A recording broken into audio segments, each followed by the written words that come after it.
Aloha and welcome to KTA's Quick and Ono Recipes. I'm Chef Alyssa Moreau, and today we're going to make shiitake mushroom bean patties.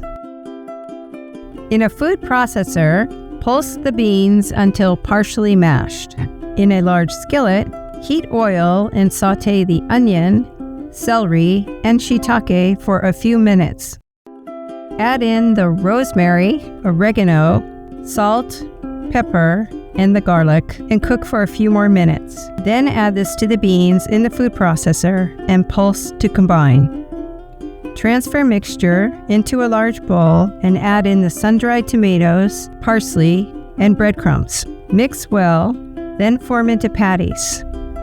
In a large skillet on medium-high heat, add a bit of oil to coat the pan and sauté both sides until browned, about 3 minutes. Alternately, you may bake in a 350-degree oven on a parchment-lined baking sheet for approximately 30 minutes, turning once.